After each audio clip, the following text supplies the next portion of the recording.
नमस्कार, आपके साथ मैं हूं दीपिका शर्मा और आप देख रहे हैं क्राइम तक। ये तस्वीरें आप लगातार देख रहे हैं जब पहलगाम में टूरिस्ट को अटैक किया गया और उसके बाद जो तस्वीरें सामने आई हैं जहां पर उनके परिवार वाले जिनका रो रो कर बुरा हाल है।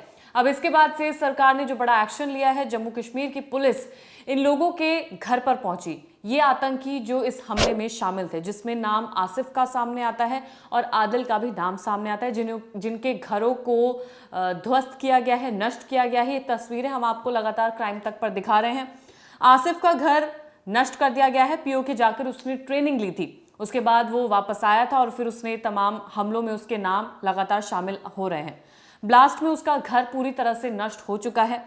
ये जवाब है उस पुलिस की तरफ से उन लोगों के लिए जिनके घर वाले इसमें जिन्होंने जान गंवाई है। हालांकि सर्च ऑपरेशन और ये पूरा ऑपरेशन लगातार चल रहा है। आतंकवादियों को पकड़ना इस वक्त का सबसे बड़ा मकसद है। जब पुलिस इनके घर पर पहुंची थी तो ये लोग वहां पर नहीं मिले थे, लेकिन बावजूद इसके ये सर्च ऑपरेशन लगातार चल रहा है। माना ये जा रहा है कि ये जो आतंकवादी इस पहलगाम हमले में शामिल थे वो कहीं ना कहीं आसपास के इलाकों में छिपे हुए हैं। इसके अलावा जो आसिफ है वो इंडिया भी एक बार लौटा था, लेकिन एजेंसी को उसका पता नहीं लग पाया था और फिर वो वहां से वापस चला गया। पहलगाम हमले में शामिल था। सुरक्षा बल टीम पहुंची थी आसिफ के घर पर, सर्च ऑपरेशन चला। वहां पर जो टीम पहुंची थी उनको संदिग्ध सामान मिला। अब जो आप तस्वीरें देख रहे हैं उसमें देखा जा सकता है कि जब अटैक किया गया तो सामान पूरी तरह से अस्त व्यस्त है, लेकिन जब सुरक्षा बल वहां पर पहुंचा था तो काफी बारूद वहां से बरामद किया गया था। कई ऐसी संदिग्ध चीजें थी जिसके बाद से इस घर को उड़ाया गया था। ठिकाने को पूरी तरह से नष्ट कर दिया गया है। आसिफ नहीं मिला है। ये पहला एक्शन है इन आतंकियों के खिलाफ जहां पर इनके घर को टारगेट किया गया है, उन्हें खत्म करने की, घरों को खत्म करने की कोशिश की गई है।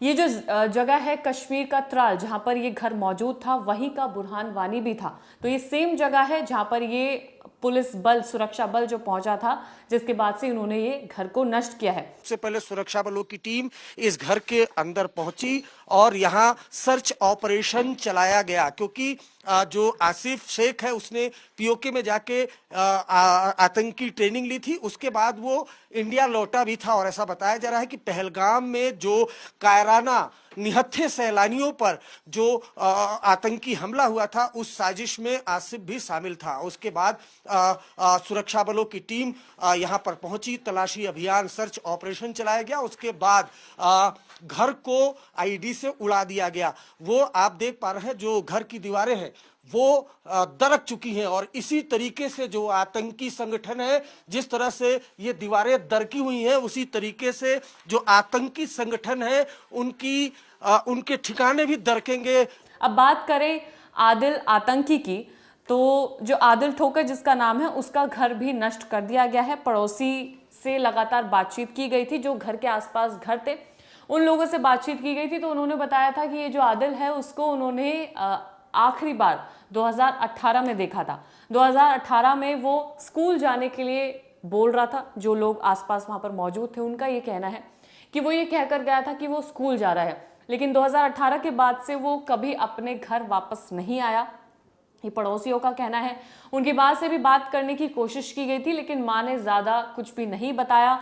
जब उनसे ये पूछा गया कि आपको पता है कि आपका बेटा एक आतंकवादी है, आपके बेटे ने पहलगाम में जो अटैक हुआ है लोगों पर, जो मासूम टूरिस्ट को टारगेट किया गया है, टारगेट किलिंग की गई है, तो उस पर उनकी मां ने कोई जवाब नहीं दिया। उन्होंने कहा कि उन्हें कुछ नहीं पता है। ये जो आदिल की मां है, इसके 2 छोटे छोटे बच्चे भी हैं और ये जो घर है जो नष्ट कर दिया गया है वो उनका कोई पुश्तैनी घर था जो अब नहीं बचा है। तो ऐसे में जो आतंकवादी जिस घर से निकलता है, मुश्किलें उस परिवार के लिए बढ़ जाती है जिनका सिर्फ एक घर था। गरीब परिवार है, मजदूरी करके बच्चे कुछ ना कुछ पैसे कमाते हैं, लेकिन जब इस घर से एक आतंकवादी निकलता है तो मुश्किल हो जाती है उस माँ के लिए, जो माँ आपको तस्वीरों में नजर आ रही है, जो कुछ भी कह नहीं पा रही है। लेकिन अब जो सबसे बड़ा अपडेट है वो यही है कि इनके घर को ध्वस्त कर दिया गया है। ये पहला बड़ा एक्शन उन आतंकवादियों के खिलाफ लिया गया है जिन्होंने पहलगाम में आतंक मचाया था।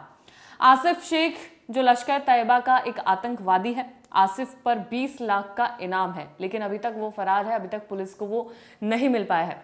पुलिस लगातार छापेमारी कर रही है। पुलिस को जिन जिन जगहों पर शक है उन पर लगातार छापेमारी की जा रही है। जो शक बताया जा रहा है वो यही है कि अभी भी ये लोग आसपास के इलाकों में छुपे हुए हैं। जो पहलगाम का इलाका है वो आसपास काफी ज्यादा डेंस है, तो ऐसे में इनको ढूंढ पाना थोड़ा मुश्किल है, लेकिन इनके लिए छुपना काफी ज्यादा आसान है। अब ऐसे में सुरक्षा बल के लिए बड़ा टास्क है इन लोगों को जिंदा या मुर्दा पकड़ना। इन सबके बीच पहलगाम हमले के बाद आतंकी की एक वीडियो भी वायरल हुई थी। उस वीडियो वायरल में ये लोग सुरक्षा बल को काफी ज्यादा यूं कहें कि चेतावनी देना चाह रहे थे, या यूं कहें कि चुनौती दे रहे थे।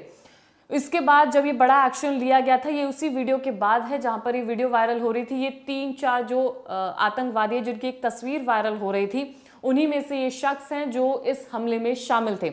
इसके अलावा जम्मू एंड कश्मीर पुलिस ने 2000 लोगों से पूछताछ भी की है और कई लोग हिरासत में भी लिए गए हैं जिनसे पूछताछ की जा रही है, क्योंकि स्थानीय लोगों का क्या मानना है, क्या कुछ वो जानते हैं, ये एक सबसे बड़ा मुद्दा है पुलिस के लिए, ताकि इनसे लोगों का पता लगाया जा सके। स्थानीय लोगों का इसमें शामिल वो लोग हैं या नहीं, ये भी सबसे बड़ा मुद्दा है। लेकिन कहीं ना कहीं माना यह जाता है कि स्थानीय लोगों की मदद के बिना ये इतना बड़ा आतंकवादी हमला होना संभव नहीं है। तो ऐसे में लोगों से भी पूछताछ की जा रही है। 2000 लोगों से अभी तक पूछताछ कर ली गई है। माना जा रहा है कि पहलगाम हमले में शामिल आतंकी आसपास के क्षेत्र में छिपे हुए हैं। ये जो अपडेट लगातार, जो थोड़ी थोड़ी अपडेट सामने आ रही है, क्राइम तक आपको लगातार वो अपडेट्स दे रहा है। अब तक की सबसे बड़ी अपडेट यही है कि इन आतंकवादियों के घर ध्वस्त कर दिए गए हैं। 2 आतंकवादी आदिल और आसिफ जो इस हमले में शामिल थे, जिनके घरों को ध्वस्त कर दिया गया है। बम धमाके से इन घरों को उड़ा दिया गया है, बुलडोजर से इन घरों को उड़ा दिया गया है। आसपास के जो लोग हैं वो बता रहे हैं कि उन्हें ये यकीन नहीं हो रहा है कि जो उनके घर के आसपास लोग रहते थे वो एक आतंकवादी है।